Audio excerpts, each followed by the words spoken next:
ঈদও তালছিল 3 দিন মাত্র থাকি, বিকালে খালি করি যে বাবা আমি যাচ্ছি, বলে যা বাবা, এই পর্যন্তই কথা, আর তার সাথে কোনো কথা হয় নাই।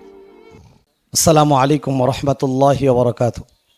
নাহমাদুহু ওয়া নুসাল্লি আলা রাসূলিহিল কারীম, আম্মা বাদ। আলহামদুলিল্লাহ, দেশে এবং বিদেশে যারা আমাদেরকে দেখছেন, রংপুর উলামায়ে কেরামের পক্ষ থেকে আমি মুফতি সালেহ আহমেদ মুহিত, আমি আজকে উপস্থিত হয়েছি এ জাতির শ্রেষ্ঠ সন্তান, বীর শ্রেষ্ঠ সন্তান জনাব মরহুম শহীদ আবু সাঈদ ভাইয়ের বাসায় আমরা উপস্থিত হয়েছি। আমরা আজকে এখানে আসার পর আবু সাঈদ ভাইয়ের আমরা কবর জিয়ারত করেছি এবং আমরা আবু সাঈদ ভাইয়ের রুহের মাগফিরাতের জন্য বিভিন্ন দোয়া প্রোগ্রাম করেছি। আজকে ইনশাআল্লাহ বিভিন্ন মসজিদে প্রত্যেক মসজিদে আমরা আজকে মোনাজাতে এ জাতির বীর শ্রেষ্ঠ সন্তান আবু সাঈদ ভাইকে আমরা স্মরণ করব আলহামদুলিল্লাহ, এবং মোনাজাতের মধ্যে অবশ্যই শামিল রাখব এবং আমরা আবু সাঈদ ভাইয়ের জন্য দোয়া করব। আল্লাহ পাক যেন আবু সাঈদ ভাইয়ের কবরটাকে জান্নাতের বাগান বানিয়ে দেন, এই জন্য দোয়া করব। আবু সাঈদ ভাইয়ের মা বাবা জীবিত রয়েছেন, আত্মীয় স্বজন যারা জীবিত রয়েছেন, সকলের নেক হায়াতের জন্য আমরা দোয়া করব।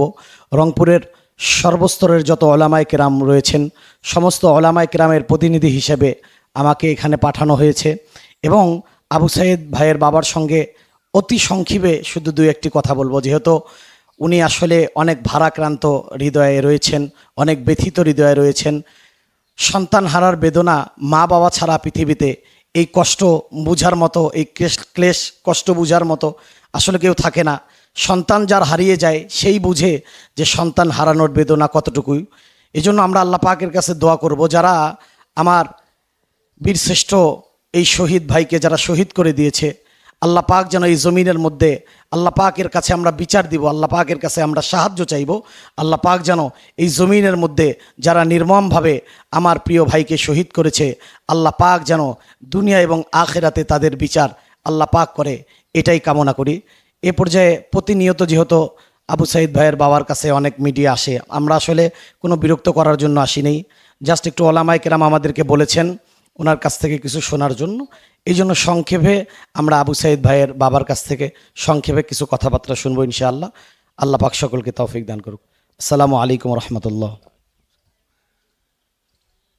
আমার ছেলে 6 জনা, 2 তরফের, মেয়ে 3 জন।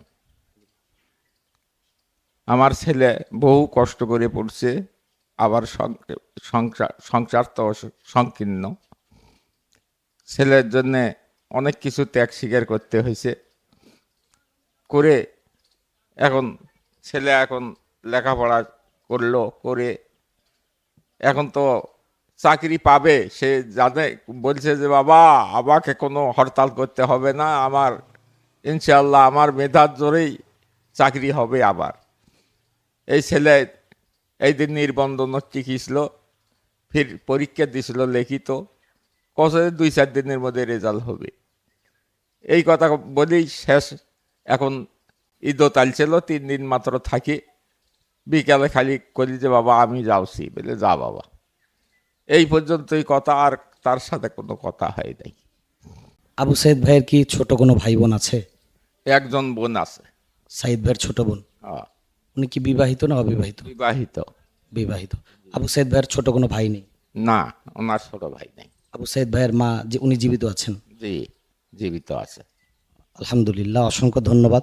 আমরা আপনাকে বেশি কষ্ট দিতে চাই না। আল্লাহ পাক আপনাকে, আপনার পরিবার পরিজন যারা আছেন, আত্মীয় স্বজন যারা আছেন, আল্লাহ পাক সকলকে নেক হায়াত দারাজ করুক, সকলকে সুস্বাস্থ্য দান করুক। মোহতারাম হাজিরিন, যারা দেশে বিদেশে দেখছেন, আমরা চাই যে আবু সাঈদ ভাইয়ের মতো যেন কোনো পিতামাতার কোল এরকমভাবে আর খালি না হয়।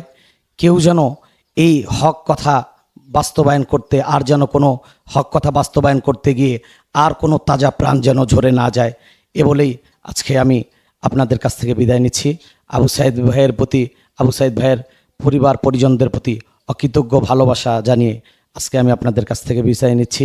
আসসালামু আলাইকুম রহমতুল্লাহি ওয়া বারাকাতুহু।